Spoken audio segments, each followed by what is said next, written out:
Coucou la famille, bienvenue sur la chaîne. Heureux de vous retrouver aujourd'hui pour une nouvelle vidéo. Bien sûr, avant de rentrer dans le vif du sujet, j'invite tous ceux et celles qui aiment le contenu à liker et à partager la vidéo avec votre entourage. Sur ce, revenons pour cette troisième journée de Coupe d'Europe avec la victoire de la Hollande face à la Pologne plus tôt dans la journée. Ensuite, on a eu droit au match nul entre le Danemark et la Slovénie pour terminer avec la victoire de l'Angleterre, un but marqué par Jude Bellingham, joueur du Real Madrid. Et comment vous dire, on va en parler un tout petit peu plus tard dans la vidéo. On va commencer par le premier match de la journée, on va faire les choses dans l'ordre. La Hollande face à la Pologne. Et comment vous dire que le résultat ne reflète pas forcément la physionomie du match. Parce que pendant une bonne partie du match, je dis bien pendant une bonne partie du match, la Pologne était la meilleure équipe sur le terrain. On ne va pas se mentir. La Pologne était la meilleure équipe sur le terrain. Mais il manquait un ingrédient. Il manquait ce joueur, le joueur qui fait la différence. Il manquait le capitaine de cette équipe, le meneur d'hommes, Lewandowski, qui a été blessé à l'entraînement lors du premier entraînement de la sélection polonaise. Donc Lewandowski est out pour le premier match. On ne sait pas si Lewandowski sera apte à jouer le second match, on ne le sait toujours pas. Donc juste pour vous dire que la Pologne, il part très mal dans cette compétition. Mais malgré ça, collectivement parlant, la Pologne était la meilleure équipe sur le terrain. Ils menaient au score. Ils se sont fait rattraper au score par le but de Gakpo, passe de Nathan Ake. Nathan Ake qui aujourd'hui termine le match avec 2 passes décisives. C'est lui qui est sur les 2 buts. C'est lui qui fait la passe pour le but de Weghorst en fin de match. Donc comment vous dire qu'aujourd'hui, on a eu droit à un grand Nathan Ake. Mais bon, on reste encore sur la Pologne. La Pologne qui collectivement a été la meilleure équipe sur le terrain. Mais ce que je ne comprends pas, c'est comment on peut avoir autant de déchets devant la surface, sachant que la Hollande était prenable aujourd'hui. Parce que quand je regarde cette équipe hollandaise, j'ai énormément de problèmes avec la défense. Au niveau de l'attaque, il n'y a rien à dire. Depay, pour moi, est le seul petit hic qui fait mal dans l'équation au niveau de l'attaque. Pour moi, Depay n'est pas assez, comment je veux dire ça, en jambes pour être titulaire. On l'a vu aujourd'hui. Il a eu énormément de déchets. Mention spéciale pour Xavi Simons et Cody Gakpo. Cody Gakpo qui est buteur aujourd'hui, mais Xavi Simons, comme je l'ai dit, c'est la jeunesse au pouvoir, c'est la transition, c'est la nouvelle génération. Et Xavi Simons est en train de montrer tout son talent aux yeux de l'Europe. Ceux qui ne regardent pas la Bundesliga, vous n'avez pas la chance de voir Xavi Simons du côté de Leipzig. Eh bien, j'espère que maintenant, vous êtes en train d'admirer le potentiel de ce jeune garçon. Franchement, Xavi Simons aujourd'hui a joué un très bon match. Pareil pour Cody Gakpo. Et même les rentrées en jeu, Frimpong, Daniel Malen, ça a apporté énormément. Maintenant, du côté de la défense, il faut m'expliquer. De Vrij et Van Dijk, il faut m'expliquer la performance de Tokar qui nous ont sorti aujourd'hui. Je n'ai pas compris De Vrij aujourd'hui. Pareil pour Van Dijk. Mais quand tu as une équipe en face de toi qui joue aussi bien au ballon que la Pologne, qui élargit énormément le jeu, qui va chercher la largeur, qui prend des profondeurs, tu peux te dire que face à des défenseurs très lents comme Van Dijk et De Vrij, on peut les voir en difficulté. Et comme je l'ai dit aujourd'hui, la Pologne, il ne manquait qu'une seule chose, c'était Lewandowski. Si Lewandowski était présent aujourd'hui, le score aurait été tout autre. Parce que je le répète, la Pologne était la meilleure équipe sur le terrain pendant une bonne partie du match. Maintenant, pour moi, si je dois sortir exceptionnellement l'homme du match par rapport aux statistiques, je donnerai le match à Nathan Ake. Nathan Ake qui pour moi est le seul rescapé de cette défense catastrophique de la part des Hollandais. Suite à cela, il fait 2 passes décisives. C'est lui qui va chercher Gakpo. C'est lui qui glisse la balle dans le demi-espace pour que Weghorst puisse placer cette frappe. Donc franchement, Nathan Ake aujourd'hui a été exceptionnellement fort. Mais comme je l'ai dit, Xavi Simons aurait littéralement pu avoir ce titre homme du match parce qu'aujourd'hui, il a montré tout son potentiel aux yeux de l'Europe. Du côté du Danemark, face à la Slovénie, match nul 1 partout. But de Eriksen et un autre but marqué par Jazva. Je ne vais pas déformer son nom. Le joueur Slovénie qui marque ce but-là. Il faut m'expliquer. Les Danois,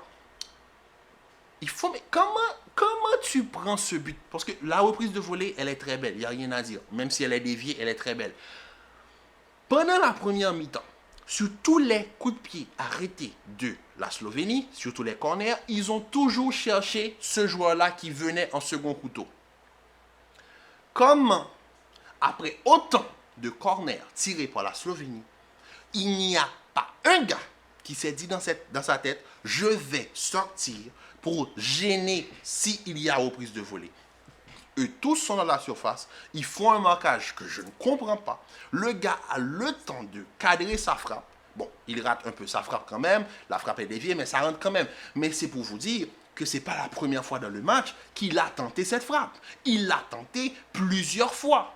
Donc là, dans votre tête, il y a encore corner, mais vous ne vous dites pas qu'il faut sortir, il faut gêner ce joueur-là. On le voit, ils l'ont tenté à de multiples reprises. Mais dans la tête des gars, il n'y a pas un gars qui s'est dit « je dois gêner ce joueur-là ». C'est pas possible. Sachant qu'aujourd'hui, le Danemark avait de quoi faire. Le Danemark a une meilleure équipe que la Slovénie, on le sait tous. Mais aujourd'hui, le Danemark, s'il perd aujourd'hui, c'est par amateurisme. C'est par amateurisme. Tu ne peux pas me dire que tu gagnes un match 1-0, tu essaies de gérer aussi, parce qu'il gère très tôt, suite au but de Eriksen, le Danemark a quasiment pas joué. Le Danemark a juste géré. Ils ont tenté par des centres, etc. Mais il n'y avait plus rien dans le jeu. Je n'ai pas vu un Danemark conquérant, sachant que le Danemark aurait pu poser problème à la Slovénie. Je voyais la Slovénie sortir du ballon, je voyais la Slovénie vouloir aller vers le camp du Danemark, mais je voyais la Slovénie surtout être dangereuse sur les coups de pied arrêtés. Et quand m'en vient le but, c'est un coup de pied arrêté. Sachant que la Slovénie, on l'a vu pendant tout le match, il travaillait un mécanisme qui a finalement payé. Même s'il y a déviation, ça a payé. Et le but a été très important. Pourquoi? Parce que suite à cela, le Danemark a 1 point, la Slovénie 1 point, Serbie 0 et Angleterre 3 points. Donc l'Angleterre est littéralement première de son groupe. L'Angleterre qui aujourd'hui a joué un match face à la Serbie, un match franchement... il y a 2 mi-temps. La première mi-temps anglaise, elle est superbe. Le but de Bellingham, Jude Bellingham, je n'en ai parlé toute l'année. Jude Bellingham, c'est exceptionnel. À 20 ans, ce que peut faire ce garçon à 20 ans, c'est effrayant. À 20 ans, il joue comme un gars qui est sur le circuit depuis plus de 20 ans.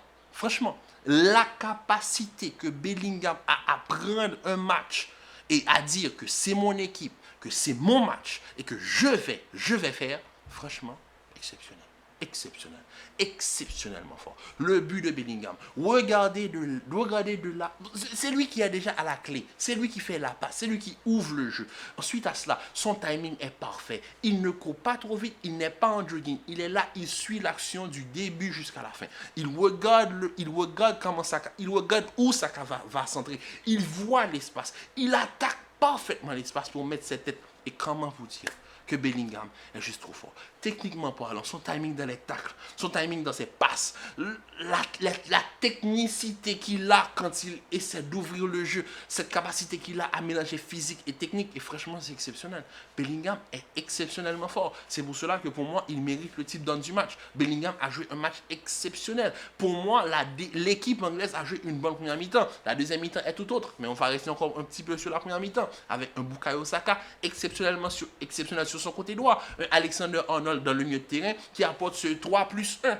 Franchement, c'est très fort ce que a fait l'Angleterre en première mi-temps. C'était très fort. On a vu clairement en première mi-temps que l'Angleterre était la meilleure équipe. Maintenant, en deuxième mi-temps, quand tu es la meilleure équipe et que tu mènes au score, tu dois t'attendre à ce que l'équipe qui est en face de toi ne va pas rester à te regarder droit dans les yeux, à les battre, sachant que c'est la Serbie quand même. Une Serbie qui a Jovic, Vlahovic, Milinkovic-Savic, Radonjic et Tadic. Il y en a encore, mais je n'ai pas envie de la citer, mais c'est juste pour vous dire. C'est une équipe qui a des joueurs ultra expérimentés. Comment tu entames une deuxième période de cette manière? À jouer aussi bas face à la Serbie?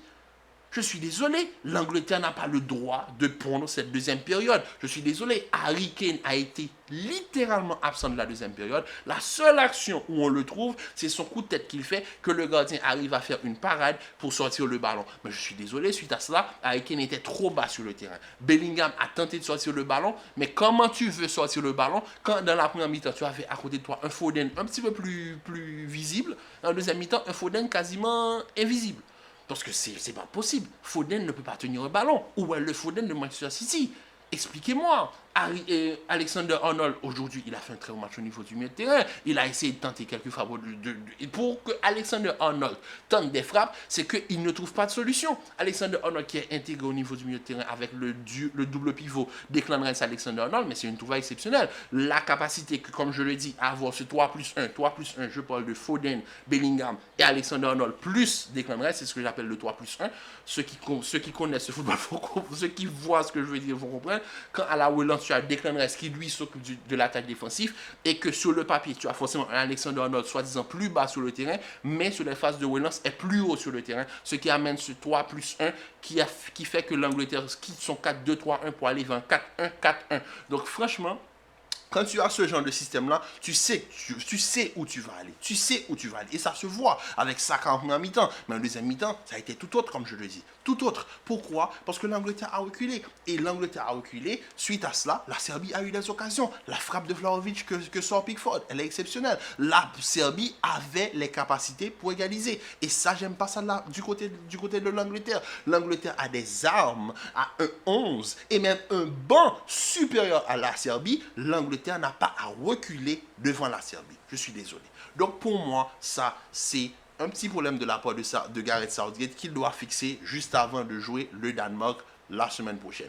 Donc comment vous dire qu'aujourd'hui, on a eu droit à 3 beaux matchs de football avec une jeunesse qui a vraiment montré de ce qu'il pouvait faire. Xavi Simons du côté de la Hollande, Bellingham, Foden, Alexander-Arnold et Bukayo Saka du côté de l'Angleterre. On a eu droit à 3 matchs de football. Donc pour le moment, l'Euro se passe très bien. On a des beaux matchs, même si quand même il y a des matchs qui nous laissent sur la fin. Par exemple, la performance du Danemark, le début de match de l'Italie. Mais quand même, les matchs sont assez intéressants parce qu'on voit énormément de jeunes exploser et ça fait du bien.